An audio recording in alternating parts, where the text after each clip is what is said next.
like you to please welcome Minister Phillips. Thank you, Rob. A couple of things to start off as we gather here tonight on Treaty 6 territory is one of the things that I want to really give people a shout out for is people like Rob Harlan. I see Gordon Howell here, and a few others who've been chipping away at this solar thing for a long time. And it has been so gratifying to have partners like these folks who've been working away at these issues for a long, long time without any support whatsoever. And in fact, no support or the opposite of support coming from the provincial government. But to find people, with that spirit, that drive, that desire to make a better world, to put their business, their heart, their soul, their money, their time, their talent into that endeavor. Thank you for all of that work. Because we weren't starting from nothing back in 2015 when we started the Climate Leadership Plan. It was 3 years ago today, actually, that we stood on that stage with environmental leaders, with Canada's largest oil companies, with Indigenous leaders, and said, yeah, actually, we can do this differently.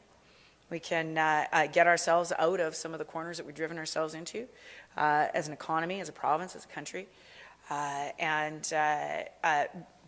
big way of doing that is diversifying the economy in a province that's an energy province in every sense of that word, or at least had the potential to be an energy province in every sense of the word energy. It's been a little bit of a long, strange trip. It's been, to quote the Grateful Dead, it's in the last 3 years, but here's what's happened in that intervening time.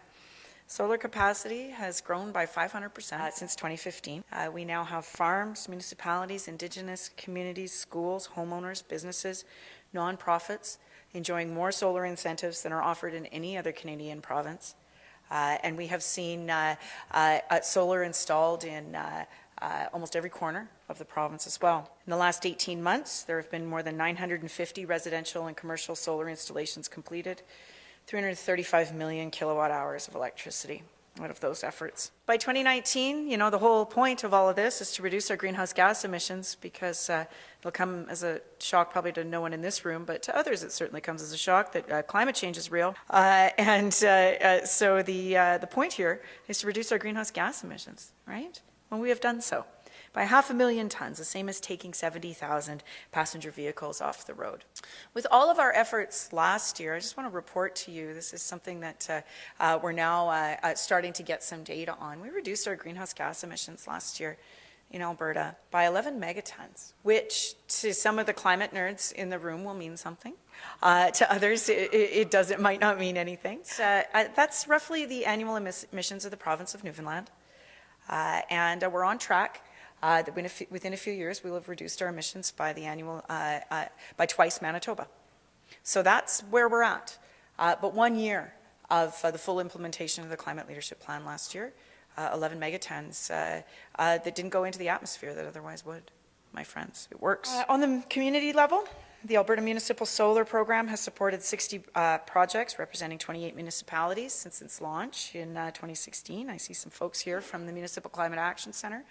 And there's more to come on that as we invest in municipalities, both on the solar side, but also on some of the retrofit projects that are out there and that are just ready and waiting to save people money at their arenas, their pools, their public facilities, their curling rinks, etc. To ensure that our incentives reach all communities in our province, and to ensure that the green economy does not replicate some of the economic and social exclusions of the past, we made sure that $3 million in 17-18 went into the Alberta Indigenous Solar Program. That's on top of the other Indigenous programs, capacity building, training, and energy efficiency investments. But that $3 million supported 32 projects and will result in an emissions reduction of more than 8,000 tons of greenhouse gas emissions. And so all of those approaches are working. They're working to put people to work. They're working to create new business opportunities, new investment opportunities, new opportunities to save money on the input costs of doing business or running a home and redeploy those resources elsewhere. We are taking the price on pollution, pricing the thing we don't want, and investing it in building the world that we do.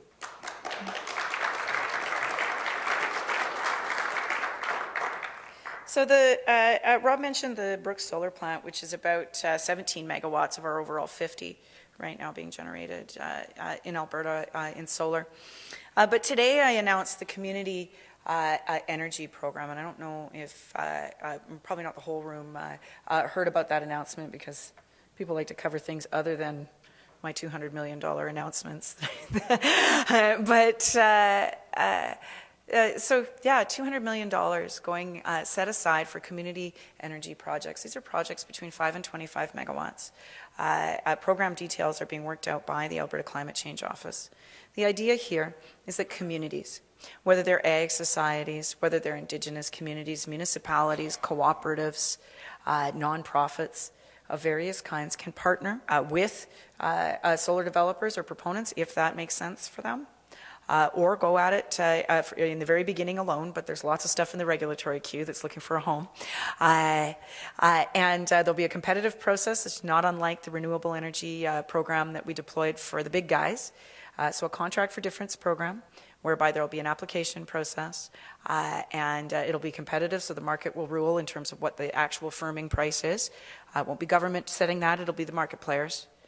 And hopefully we will be able to execute some pilots very soon on this over the spring of 2019 to demonstrate, again, that first of all, renewables allows us to move into every type of space, whether it's micro-generation, medium generation, or large-scale generation.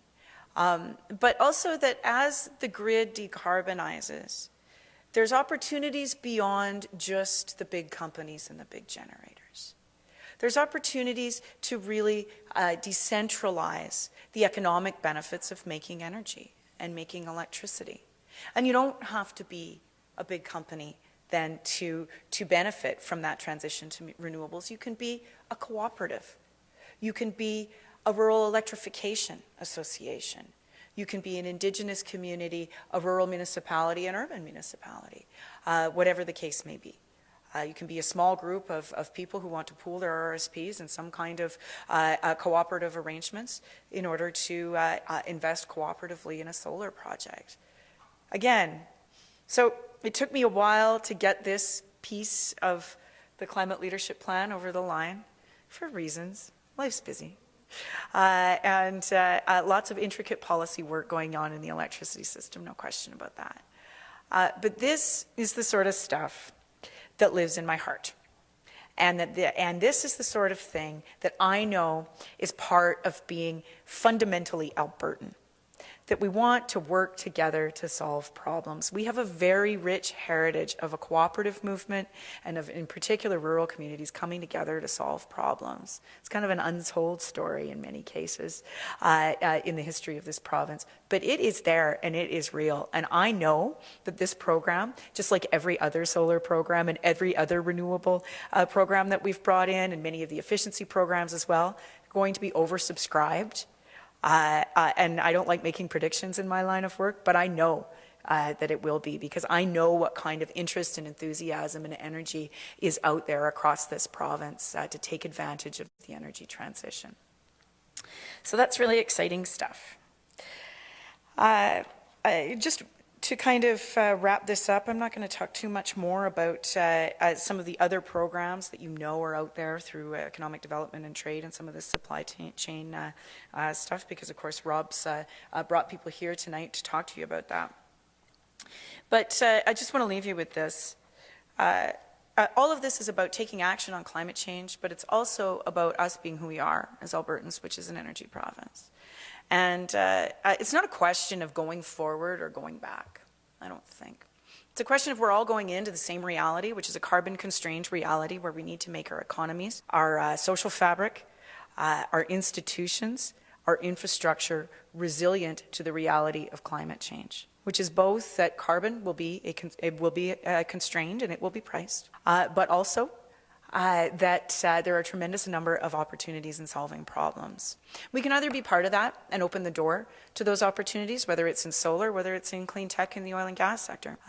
We can open the door to those opportunities, we can invest in them, we can thoughtfully plot our course together, or we can not, and lose all of those opportunities and all of those ways to put all of the clever people who know how to solve energy problems in this province to work for common purpose.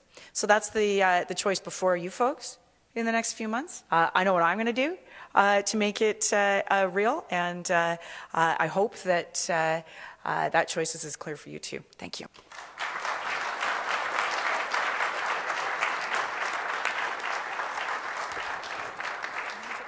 Thank you for that. You had mentioned that you felt these systems are going to be between 5 megawatt and 25 megawatt? Yeah, that's the idea right now, but I think we're open to suggestions if that's a problem. Yeah, like not on the 5, but on the upper end. So the 5's a hard number? That was my question. I'm fairly certain it is, but let me double check that with the actual regulatory pieces that are associated with this. Are you able to aggregate various systems together to get to 5 megawatt? That may be a thing that we can do, but I am not sure. So there's information on the ACCO website, and there's also, I am advised, a hotline that people can call, and a number of other different ways that people are getting all of this information. It's an easy one. The $300 million, is that towards the actual contract for differences, or is that towards the capital outlay? Yeah, exactly. So there's a couple of pieces here. There is a piece of it that will go towards the contract for difference, but there are some ways that we can also have an application for some of the financial incentive pieces, the upfront.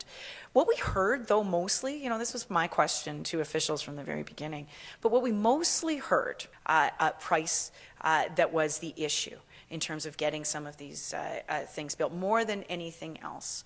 That the capital piece was less of an issue to people, so I think we're going to weight it more to that, depending on what kind of projects we get coming through.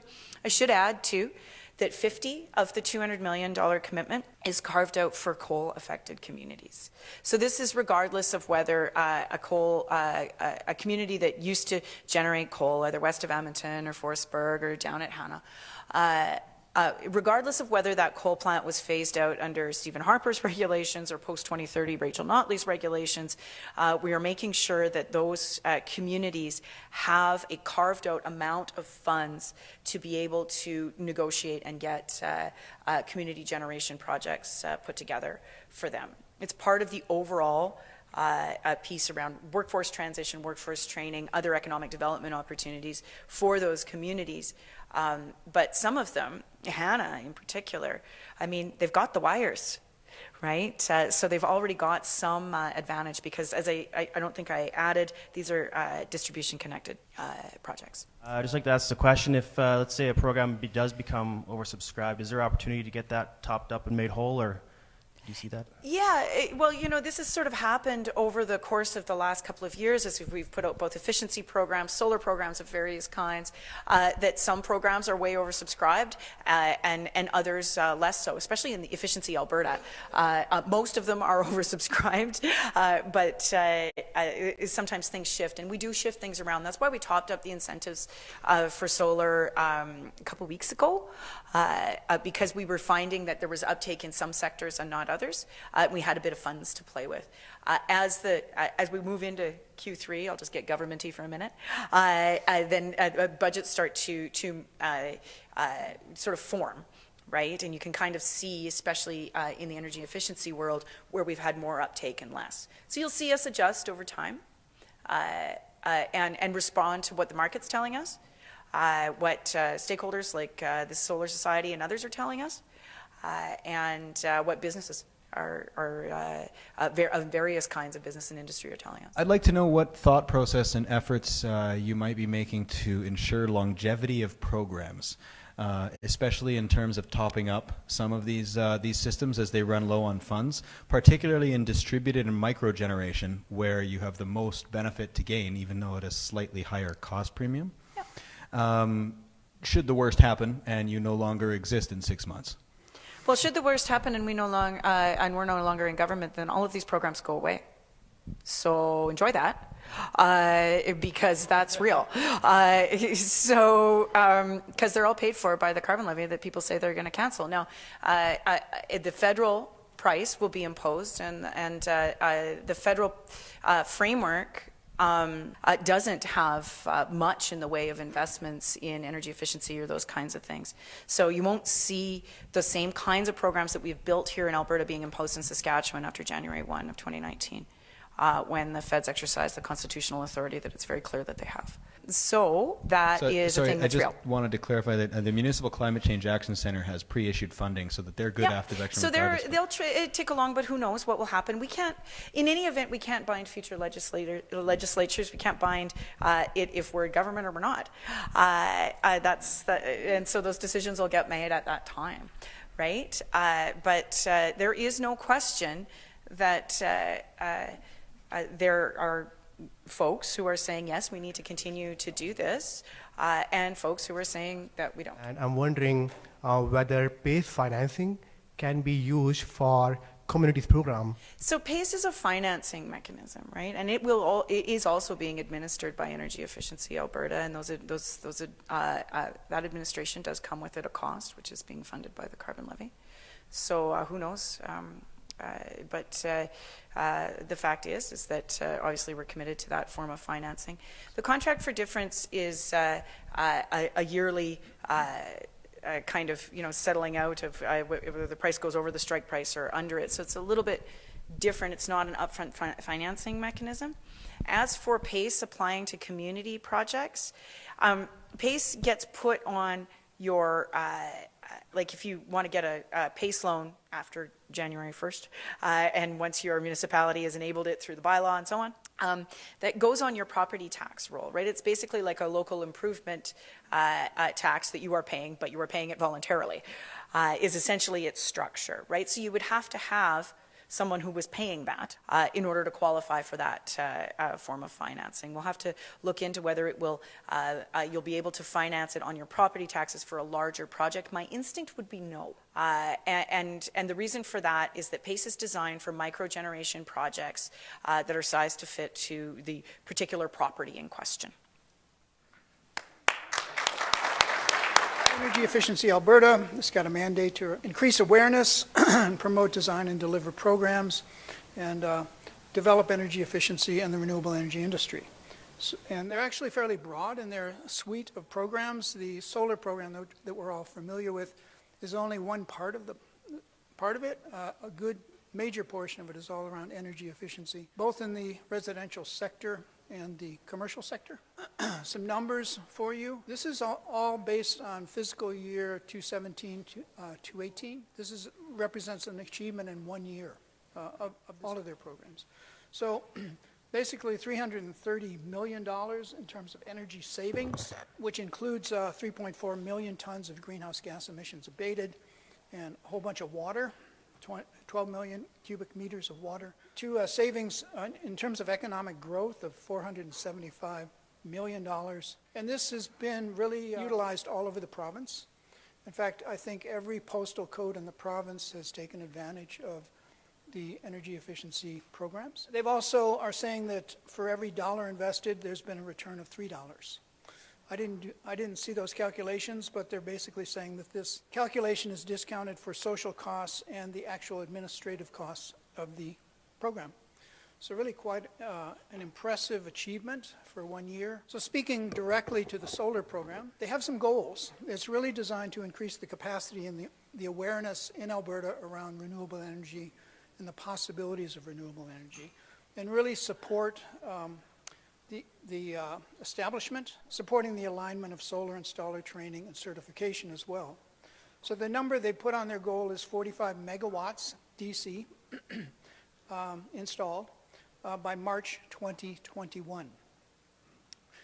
As to date, I think they're responsible for 11.7 megawatts, so they're on their way and have a couple years to go. What's interesting is that they recently upped the incentive program and reduced some of the caps on it, which we'll get into in a minute. And since then, they've had all these commercial programs enter into the picture. They actually have their present applications include 33 megawatts of projects. So if you add 12 to 33, you're getting pretty close to 48, which is their goal for March 2021. Statistics on this new incentive structure you're probably familiar with, but what they did was they raised the incentive rate on the residential portion of it from 75 cents an installed watt to 90 cents an installed watt. They kept the commercial and institutional level same at 75 cents an installed watt and increased the nonprofit and charities to $1 an installed watt. They also increased the caps across the board. The residential increased from 30% of the project cost to 35%, and a major step was increasing the commercial industrial to a cap of $1 million, and the nonprofit projects up to $1 million as well. This was a product of a lot of input from the solar industry. They were basically saying that we need to increase those caps because what's happening is there's a strong interest now in commercial systems and larger systems. So this is an attempt to address that. Also, they really wanted to take this opportunity to get as many installations done as possible. These incentives are not out of line at all. I think the norm in Canada is between Nova Scotia and Saskatchewan. I think they each have $1 an installed watt. So 75, 90, $1. It's getting up there where it probably has proven to work. The results of the program so far, they've got 1,400 applications in place with over 1,000 completed residential systems, 53 commercial systems completed, and 7 nonprofit systems. So you can see the breakdown of that is heavily toward the residential side, and probably will start moving more toward the commercial side over the coming year or so. It's kind of interesting to see how it's distributed. Edmonton's at the top of the list here. In this particular data, we beat out Calgary. Yay, Edmonton. The last data I saw, Calgary was ahead, so Edmonton's got over 3 megawatts as part of this program. Calgary's got about 3, and Lethbridge and Medicine Hat are following that. And you can see they're really distributed all around Alberta. There's even the most northern installation is in Fort Vermilion. So it's way up there. There's 150 municipalities that have taken part in this program, and 120 installers all involve themselves, each one at least one project. So we have 120 solar businesses that have so far taken advantage of this. As you may know, the application process is fairly streamlined and well designed, I think, for efficiency. Consists of 2 steps. The first step is establishing an account and loading your basic information, putting up your interconnection agreement from the distribution utility, and then you proceed to install your system. Once it's installed, inspected, and you have your electrical final permit, you load that into that account you've got, and they approve it in step 2 and direct deposit money into your account. So that's how the system is designed to work. Paula McGarrigle is a professional with over 20 years of experience in the energy sector in North America. The majority of her experience has been in the renewable energy sector, but not all. Paula is the co-founder of Solus Energy Consulting. Her experience includes project development, climate change, business development, and strategic planning. Paula was previously the head of Shell Wind Energy for Canada and started the Suncor Alternatives and Renewable Energy Group. So she has extensive experience in the energy sector. Paula's academic background is also pretty impressive. It includes 2 undergraduate degrees from the University of Alberta, a Bachelor of Science in Biology and Chemistry, and a Bachelor of Science in Chemical Engineering. In addition, Paula holds an MBA in Finance from Queen's University. She's a member of APEGA and the Canadian Wind Energy Association and the Canadian Solar Industry Association. And CISA. She's proud to be a member. She was invited by the British High Commission to work on sustainability as part of the 2002 G8 Summit, and has been a participant in the National Roundtable on Energy and the Environment. We're lucky to have her. Thank you, Paula, for coming. Thanks for having me, and big thanks for the opportunity for being here tonight. You can see the slides all right. I wanted to first shout out to our team. We have one of the team members today who's done this study. So this is the Alberta Solar PV Value Chain Opportunity Study. Adrienne McGarrigle is actually in the crowd. She's my niece, but she's been working with me for 3 years, so you can wave. And also Leonard O'Lean, Jackie Gallagher, Jason Ma, and Caitlin Marshall from Go Productivity. So the work that we did was actually sponsored by the Government of Alberta, and a big thanks to Rob, who we've worked with extensively, and his team in order to put together this study. The purpose of the study was really to identify the solar PV value chain and what the opportunity for Alberta is. We also worked on figuring out sort of Alberta's ability to capture what that value chain is, how many jobs would be associated, and what's the current training that's available. So what is a value chain? It's essentially all of the activities associated with what happens in the solar PV sector. We've focused on rooftop and ground mount and did not do building integrated or energy storage. So tonight what we're going to do is just, I'll give you a bit of an introduction. I'll show you the value chain assessment we did, the economic impact, what the job opportunities are, which there are many, training assessment of what's available in Alberta, and also some priorities that we see for Alberta and the next steps. So the first introduction, so the global solar industry, it's staggering in terms of how fast it's grown. The costs have dropped in the last 8 years by 86%. It's absolutely amazing. No other energy source has had that kind of a drop in price. The annual growth rate has been 43%. It's amazing. Currently we've got, well, in 2016 globally there was 300 gigawatts, and just for reference, that is about half of what the global wind installed capacity is, but this is now 300 gigawatts. In terms of the forecast, we're looking at around 20% per year is the growth for solar PV globally.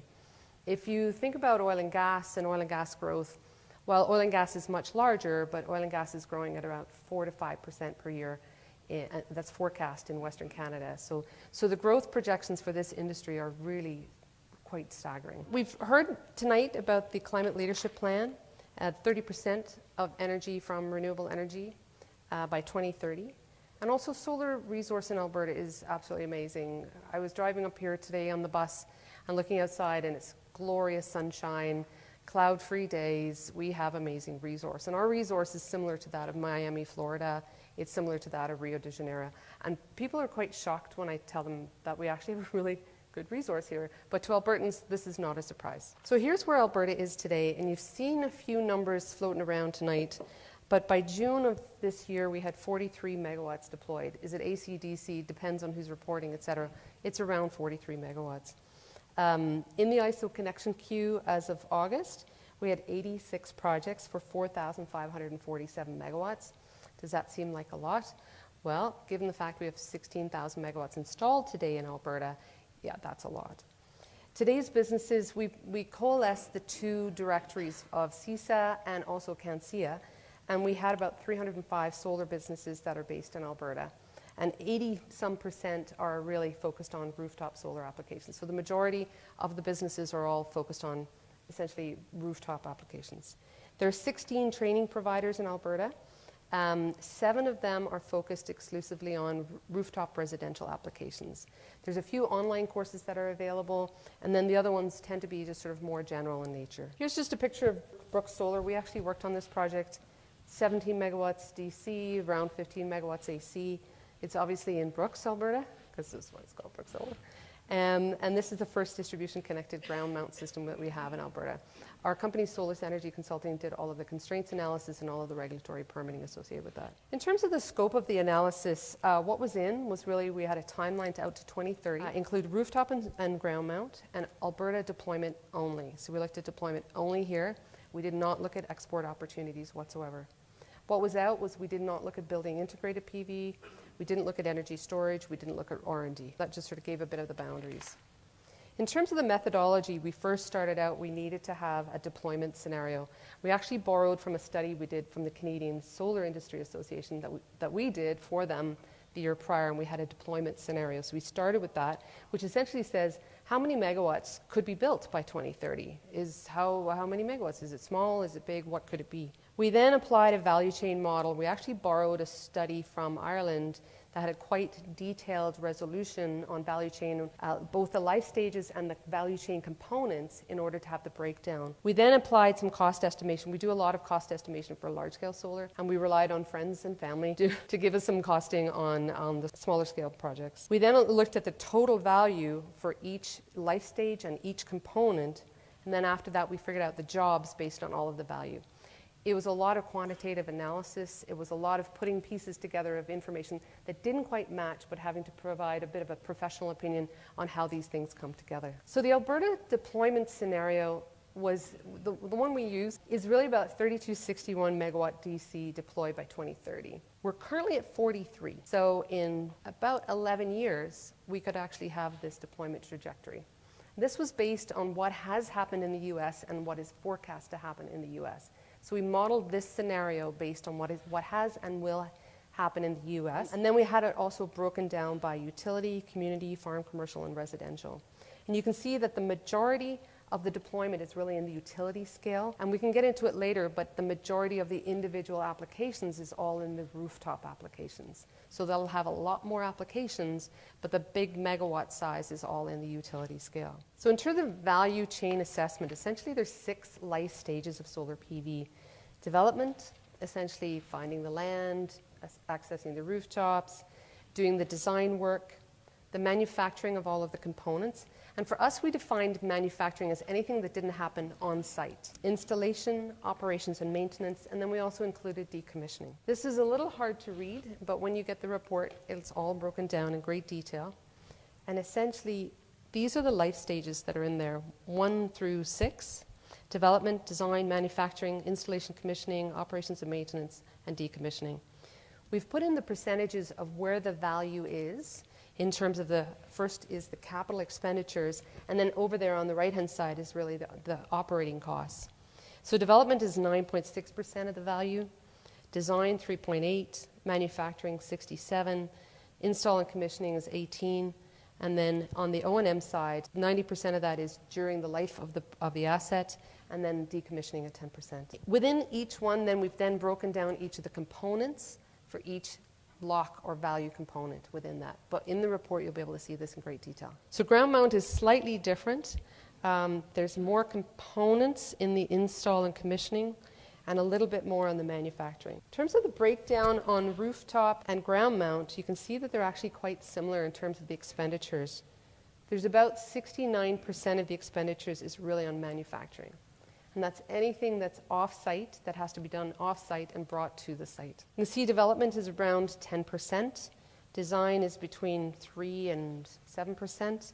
And install and commissioning also varies depending on if it's rooftop or ground mount, between 13 and 18%. So now that we know the life stages, the value components, the breakdown for each component, the question is now, how much is that worth? So here's the big number. If you're taking a photograph of anything, take a photograph of the next slide. So the value of this market is $4.1 billion by 2030 in the next 12 years. And that assumes a deployment of 3.2 gigawatts. So that's the one to take a picture of.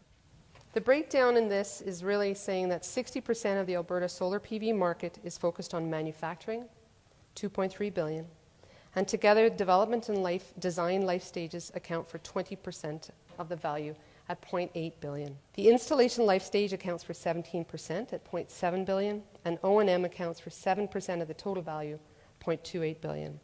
By 2030, there won't be any decommissioning, so there's actually no value in that component of the value chain. We did then a further breakdown on how much is in rooftop versus how much is in ground mount. So here we can see that in rooftop, by our estimation, there'll only be, there'll only be 96,000 installations in rooftop.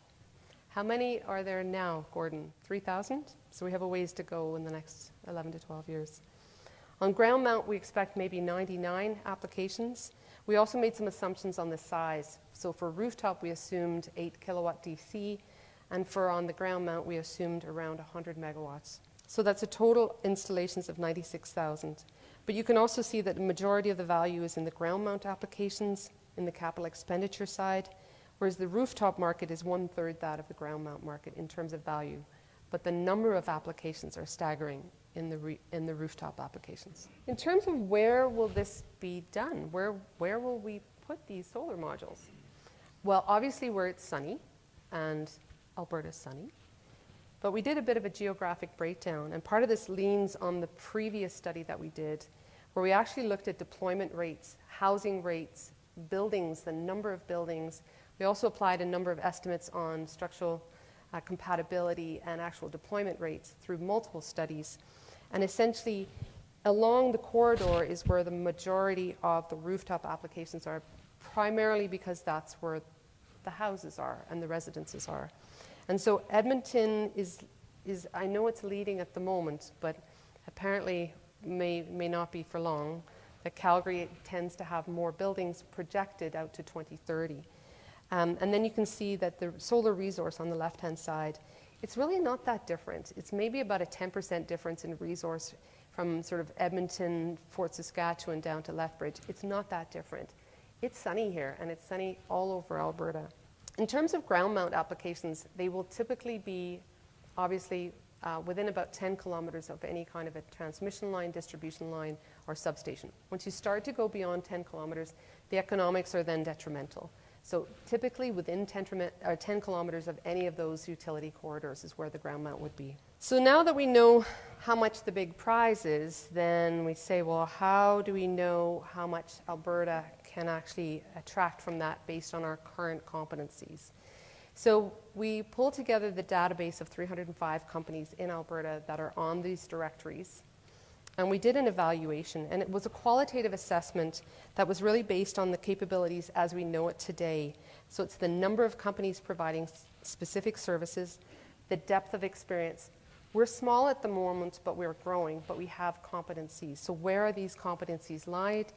Where do we need to grow? How much of that $4.1 billion could we get today with the existing skills that we have? This took a bit of time because we had to go through each company, put them into each value component, and then do an assessment of how many companies provide this service today.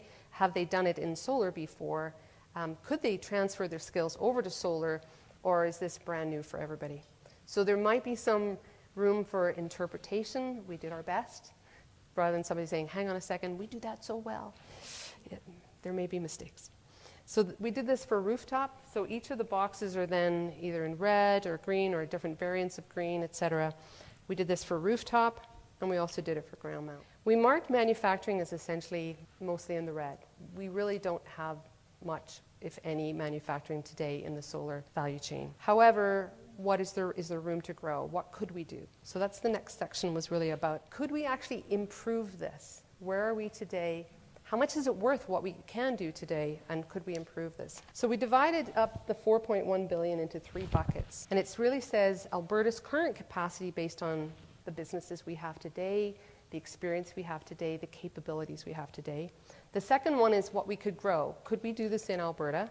And the third one is external. We actually did a lot of internal discussion on, could we do solar module manufacturing here? Could we do silicon preparation, cell manufacturing here?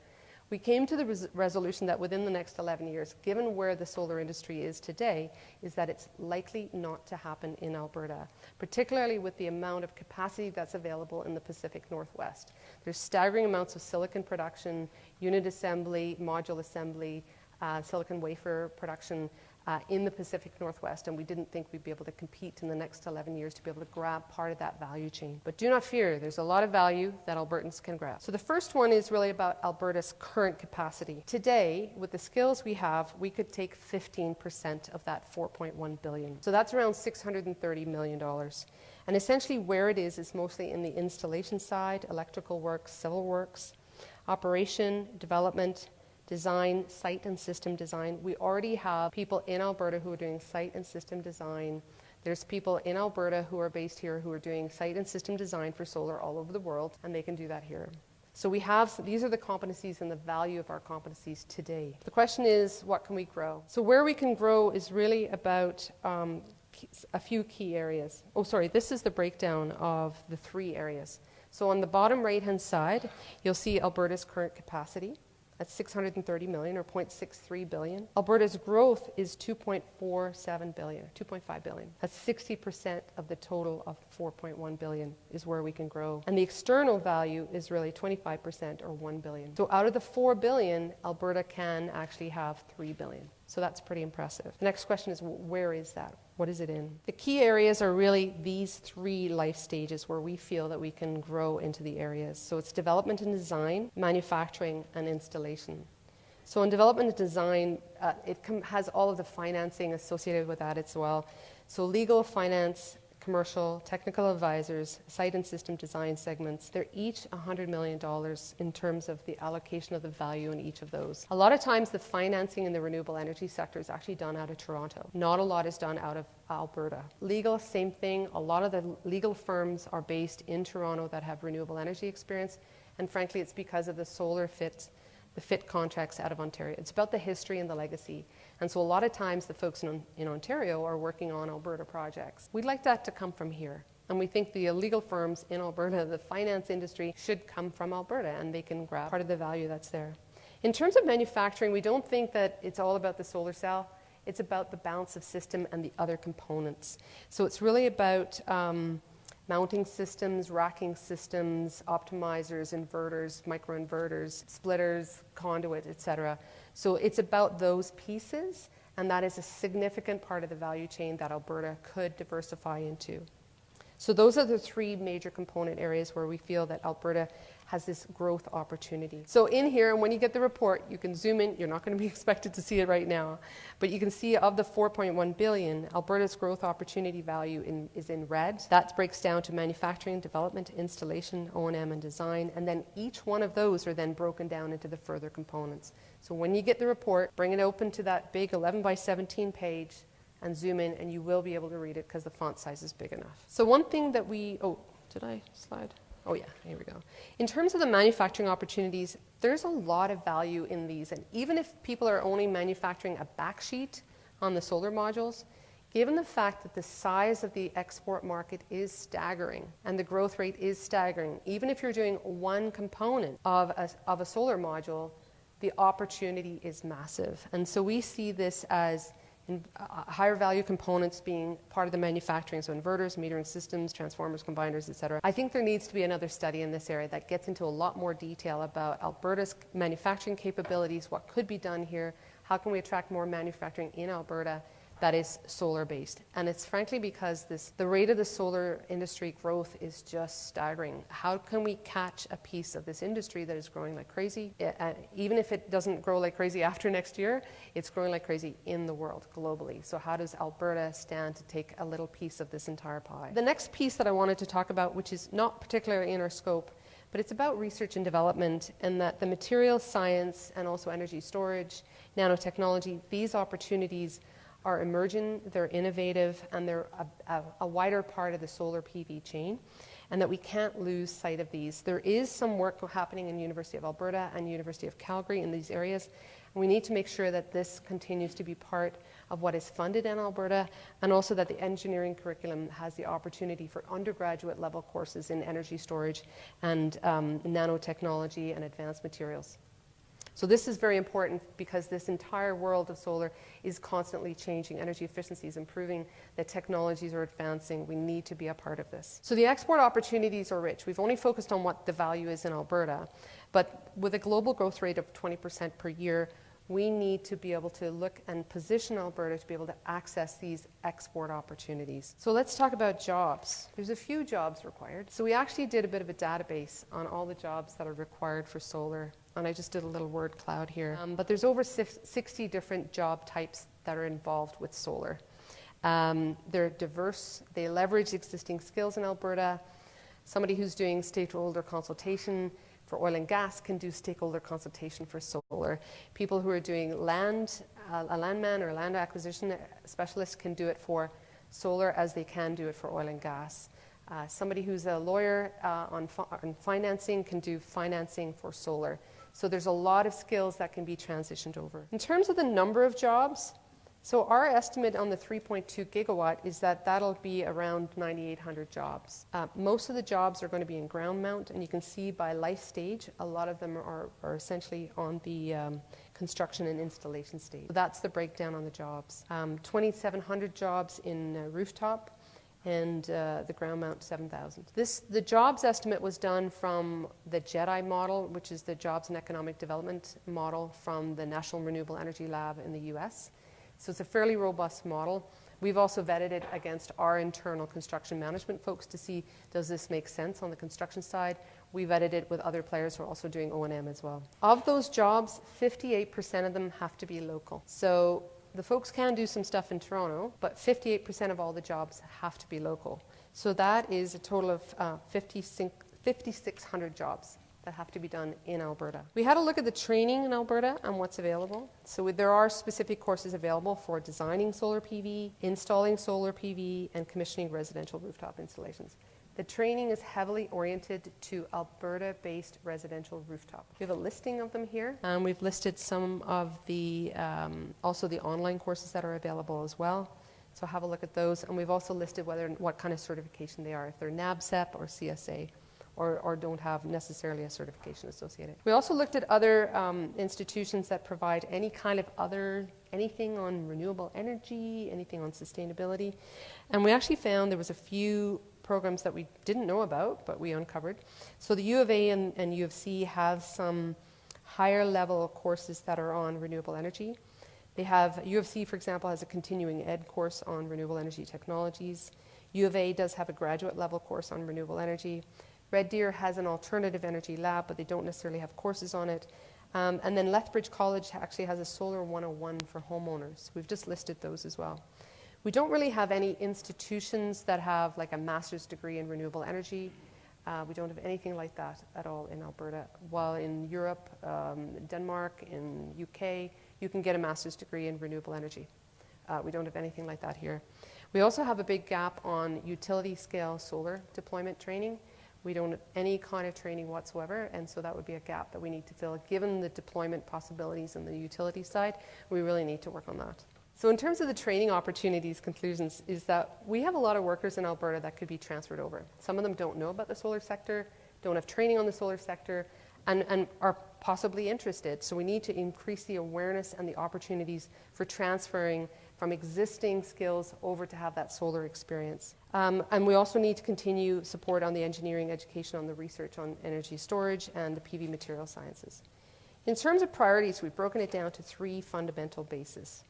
One, we need more people that know how to do solar. We need to broaden our manufacturing base, and we need to focus on emerging technologies. So the first one is really about getting more skills, getting more people.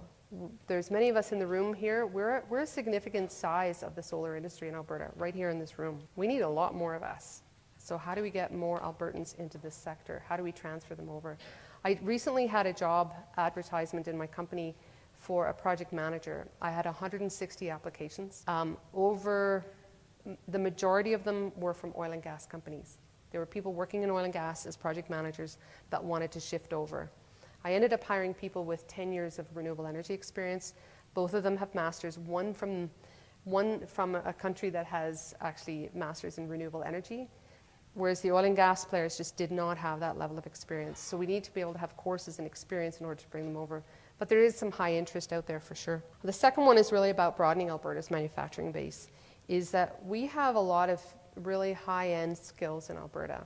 We're well paid and we're well skilled, but we need to attract a manufacturing base that is broad here, and we need to, given the size of the export markets opportunity, we need to study this a little more to say what can we do in Alberta from a manufacturing. It may not be solar modules, it may be solar module components, it may be balance of system. So what can we do here in order to broaden? And the third thing is really about the emerging technology, and it's about continuing the materials research on the nanotechnology, energy storage, material sciences. Next steps. So what we've recommended are really 4 key next steps. One is that you need to foster solar PV forums, like this one, but we need more of them. The next one is we need a stable and predictable solar PV market. In the next election, let's hope that whatever government is in is providing a stable and predictable solar PV market, because otherwise this fast-paced solar global industry is going to bypass us. And we need to have this attractive, stable market internally so we can get the skills in order to start accessing that export opportunity. As I mentioned before, identify the manufacturing diversification opportunities and support businesses who retrain Albertans that have transferable skills into the renewable energy sector. We also need to make sure that the information that is provided about solar is quality information. I've had many discussions with people about, and frankly, it's myths. There are issues with solar. There is positives with solar. Let's talk about the real stuff, though. Let's not make up stuff. So I think we need to have more training to leverage experienced personnel with transferable skills, and the engineering curriculum really needs to include renewable energy, energy storage, material sciences. So our conclusions overall is that the global solar PV market is one of the fastest growing technologies for power generation. We have an opportunity to be part of this industry. The PV market in Alberta could be $4 billion by 2030. That's just 11 years from now, with over $3 billion accessible to Albertans. We can increase that value by export opportunities, and we can take steps now to make sure that Albertans are ready for accessing this. Any questions? I'm wondering because this value chain analysis is also like it has some limitations, such as because it's sometimes people think it's less science and more art because some of the things it's led to people interpretation because you have to assume some certain things.